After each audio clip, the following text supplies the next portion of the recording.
Sfax, capitale économique de la Tunisie, et désormais premier port africain des sans-papiers vers l'Europe.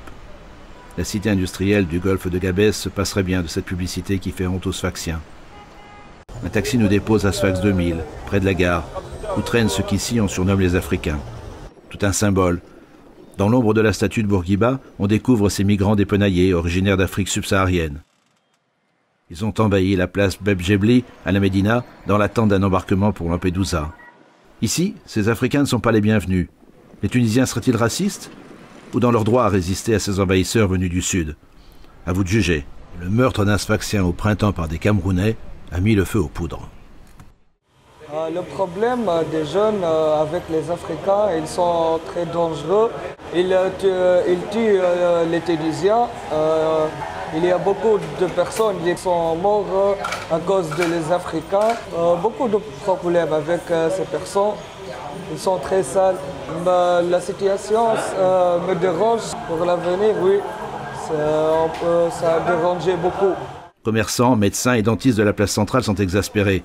Ils ont manifesté pour réclamer le départ des clandestins. Entre les odeurs et la réputation de ces étrangers en transit, le quartier, disent-ils, devient irrespirable. Comme ça, dans le centre-ville, c'est pas logique de rester ici. Il faut emmener tout et voir une autre place, qui ait des chambres, des toilettes, comme ça. Maintenant, pas dangereux, mais à long terme, peut-être elle va devenir dangereux. Face à l'invasion migratoire, le président Haïs Sayed, très opportuniste, a pris les devants en opérant un virage nationaliste et identitaire en début d'année. Sursaut qui lui vaut le soutien de la majorité des Tunisiens, pourtant habitués à recevoir des touristes du monde entier. Since I'm living in Japan, I know the rules. If someone did criminal things like killing or stalling or anything, you cannot find any evidence about him. You understand? So I don't have problem. They are welcome, but I need with a legal way. You understand? Combien sont-ils? 15 000? 20 000? Difficile de le dire, faute de comptage officiel. Le Croissant Rouge affirme distribuer 4 500 repas par jour. Une chose est sûre, devant l'hystérie anti-africaine qui règne à Sfax, la police et la garde nationale n'ont pas hésité à jeter des familles entières dans le désert. Les mafias de Tunisie, ils ont décidé notre passeport comme ça, là, avec beaucoup de personnes qui sont tuées, beaucoup de personnes qui sont mortes ici, en Tunisie. Ici. Près du phare de Tina, sur la route de la Libye, l'ancienne cité punique voit passer des migrants chassés de leur logement, traqués et parfois blessés par des jeunes Tunisiens en guerre contre cette armée d'étrangers irréguliers. On a la maison là-bas, à côté de Tina là-bas. Oui, c'est là-bas qu'on apprend une chambre là-bas. C'est beaucoup de personnes qui sont venues avec un couteau comme ça. Là. Et Hasma barra, Sakouma barra. Ils sont incités comme ça. C'est qu'avec mon copain, un couteau comme ça, là. Ils sont blessés, mon copain. Ils sont venus avec les voitures. Un bébé, c'est presque 4 bébés qui sont morts là-bas, avec 5 femmes qui sont mortes là-bas. Tu as entendu? À côté de Tina là-bas. On a laissé notre maman à la maison avec notre papa à la maison. Tunisie ici, il n'y a pas de rien. Nous, on va passer pour aller à l'Italie. On n'a pas venu pour rester ici. Les ONG dénoncent le prétendu racisme d'État du pouvoir confisqué par un presque dictateur. Sur le terrain, tout le monde sait que la corruption aux frontières fait plus de dégâts que le jeune parti nationaliste tunisien dont les adhésions ont bondi dans le pays depuis 6 mois. The situation is terrible. I'm not racist. They are welcome. I don't have problem. They have to enter the country with a stamp, with a immigration check. So not illegal, without passport. Entassés à la porte Beb Jebli, les Africains burkinabés et maliens se sont regroupés près du quartier des Cliniques. Fuyant la misère et la guerre, la plupart ignoraient tout de l'accueil qui leur serait réservé par les Sfaxiens. Mais à côté des razzias des djihadistes de Boko Haram, leurs menaces ne pèsent pas lourd. L'Europe n'est plus qu'à quelques encablures. Pour arriver en Tunisie, je suis passé par le Niger. Le Niger, l'Algérie. J'ai traversé le désert, plein de souffrances. C'est pas facile. Après l'Algérie, maintenant, je suis arrivé en Tunisie. Ça m'a coûté au moins 1 500 € pour arriver ici. Il y a 2 fois aussi, ce n'est pas le transport. On marche à pied. On peut marcher à pied au moins 4 jours. Sur les 4 jours, c'est nuit et jour. Il n'y a même pas une heure de temps pour se reposer. Oui, on peut marcher une nuit complète jusqu'à le lendemain encore. On ne peut même pas se reposer. Les pieds ici, moi mon pied. Des fois, j'ai eu beaucoup de blessures ici, parce que j'ai marché à pied. C'est comme je suis arrivé ici que j'ai fait au moins quelques mois que vraiment j'ai guéri mon pied. Sinon, c'est pas facile. Ouais. L'exode ronge l'Afrique, déchirée par l'instabilité politique, les guerres civiles et le terrorisme islamiste qui gangrène le Sahel. Pendant ce temps-là, l'Europe brandit sa loi, asile et immigration, qui menace la France de subir le sort de la Tunisie. Je suis arrivé ici pour essayer de m'avancer un peu devant au niveau de l'Europe. Parce que chez moi, il y a le problème sécuritaire, les djihadistes. Dans le Burkina Faso, actuellement, tout va mal. Chez toi, on vient te donner les ultimatums. D'ici 2 jours, 3 jours, si vous ne sortez pas, ce qui va arriver après, c'est ça qui est là.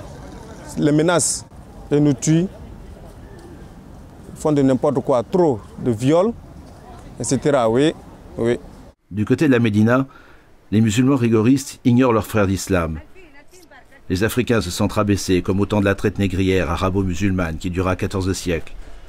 Cette voie maritime, elle est vraiment dramatique et vraiment scandaleuse. J'attends qu'il y a eu des gens qui sont morts avec des bébés. Ça me fait mal au cœur que de voir des personnes qui sont mortes.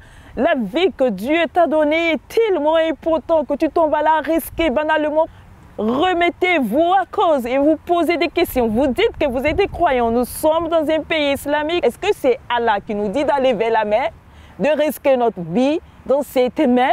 Est-ce que vraiment Allah nous pousse à vivre dans les rues de manière dramatique comme ça? Les enfants, que les vies sont risquées. Vraiment. Mes frères, mes sœurs, pensez aux enfants et pensez à nous les femmes qui pleurent jour et nuit. Après l'éviction du gouverneur de Sfax par le président Sayed, passé maître du limogeage, difficile de trouver un officiel à qui parler. Au bureau du tourisme de Sfax, on se couvre, comme partout en Tunisie. Le ton est à l'apaisement, au moins officiellement. Les commerçants souffrent et surtout au centre de ville.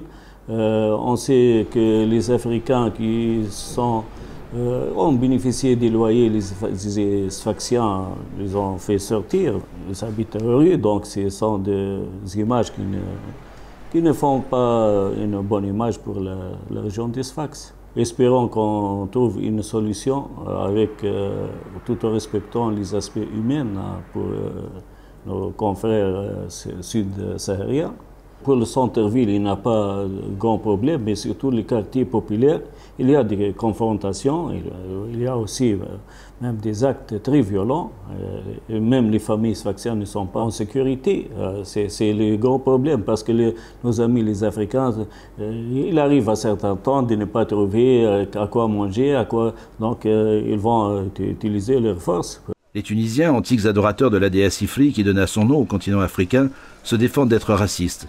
Ils se disent blancs et évoquent simplement une distinction ethnique et géographique avec les subsahariens à la peau noire. Je ne veux pas que le fait de dire un Africain insulte ou quoi. Nous sommes des Africains aussi. On est fiers de nos racines. Et la Tunisie, c'est africain. Que ce soit Camerounais ou Ivoirien, ce sont des Africains. Parce que lorsqu'on voit un homme noir, on dit un Africain. Tout simplement. Au-delà de ces problèmes de cohabitation avec les subsahariens, la Tunisie peut-elle endiguer seule l'afflux des migrants? Personne n'y croit. La Libye voisine partage 500 km de frontières et bientôt un plan anti-clandestin financé par Bruxelles. Je dis bien que les deux parties, c'est la Tunisie et la Libye. On a intérêt d'avoir une solution en commun. Les conséquences vont toucher les deux pays. Chaque pays cherche son intérêt. C'est un problème humain, international. Il faut trouver une solution internationale. Tous les pays sont concernés. À la Maison de France de Sfax, l'art et la culture sont à l'honneur. Mais en 2023, Paris suit surtout au jour le jour l'arrivage de migrants, dont beaucoup à l'art préfèrent le lard de nos généreuses aides sociales.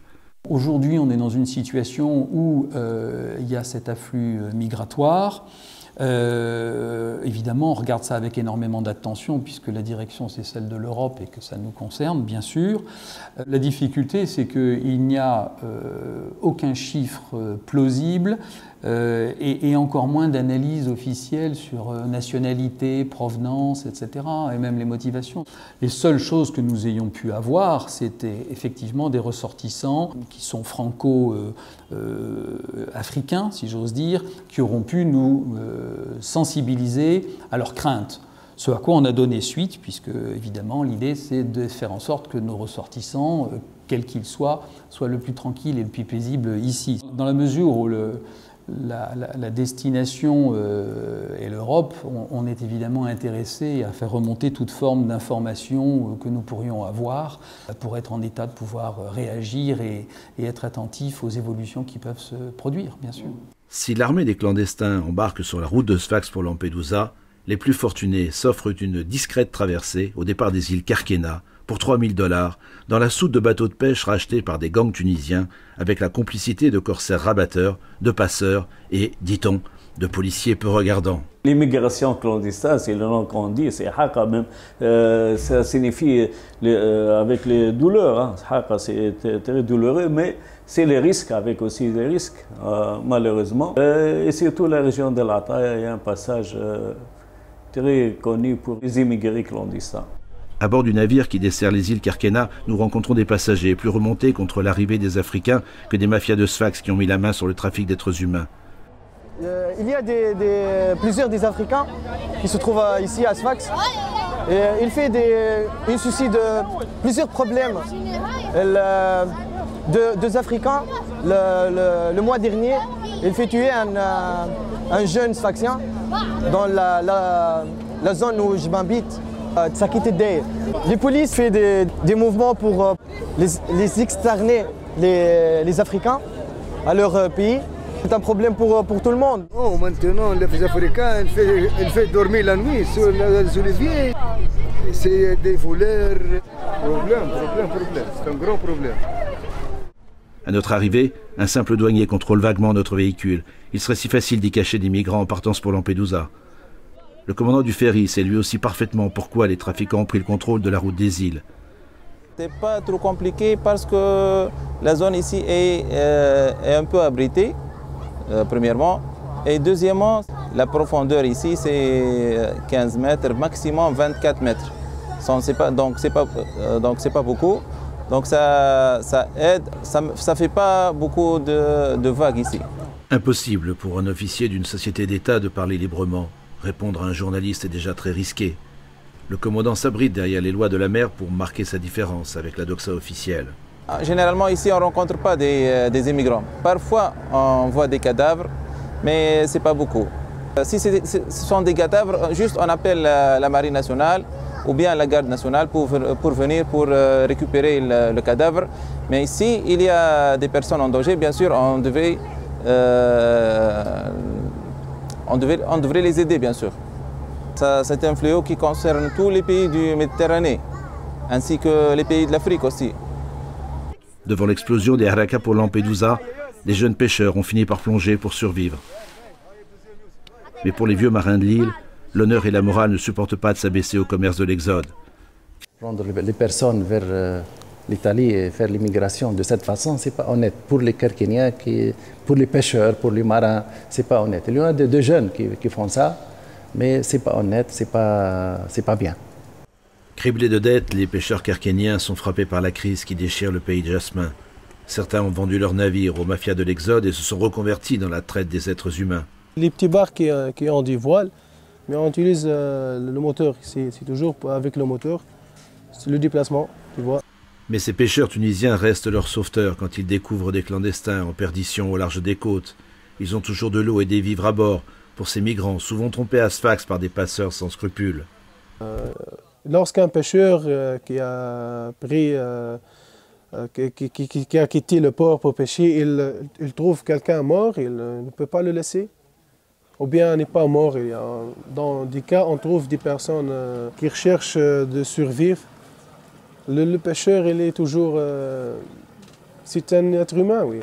Il ne peut pas laisser quelqu'un mort et le quitter. Ou bien il déclare, ou bien il le prend pour l'amène au port. Les passeurs de la Lampedusa Connection planquent les migrants dans des pioles, près du port, en attendant la nuit. Ici, on paye d'avance, souvent par virement, depuis la Côte d'Ivoire ou le Cameroun. Les migrants économiques sont les VIP de l'Exode. La garde nationale, elle est toujours en service. Un pêcheur nous prévient de l'arrivée d'une patrouille. Cachez votre caméra pour ne pas avoir d'ennui avec la garde nationale. Derrière le dos d'un caboteur, nous surprenons un hors-bord de la garde nationale, de retour avec une famille de Tunisiens en remorque. Leur esquif est tombé en panne dans la nuit. Avec un pêcheur-passeur de l'île, ils seraient arrivés à bon port sans craindre la garde nationale. Plusieurs bateaux appartiendraient à un gang de Sfaxiens, opérant à Nice et à Bruxelles, qui profitent de l'aide des ONG, idiots utiles de ces réseaux internationaux. Arrêtés par la police pour avoir filmé la garde nationale, nous devons quitter Kerkena. Un candidat au départ nous attend au centre-ville. Pour entrer dans le bateau, c'est facile par ici. Je suis quitté de la Libye pour venir en Tunisie. Pour aller plus qu'en Libye, c'est interdit. Lorsqu'on t'arrête en Libye, on te fout en prison. Et tu vas faire recours à ta famille pour donner, n'est-ce pas, beaucoup d'argent. Il n'y a pas moyen de voyager. Si on vous croise même au bord de l'eau, on vous fout en prison. Donc je suis venu en Tunisie pour passer. Je ne suis pas venu rester ici. Je suis venu passer. Comme Michel l'Ivoirien, les légions de Haraka sont prêts à tout pour être recueillis en France et en Allemagne, profiter d'un modèle social généreux et surtout devenir riches, comme croient-ils, tous les Européens. Pour passer, 2000 €. Oui, c'est là. Ah, c'est là. C'est là.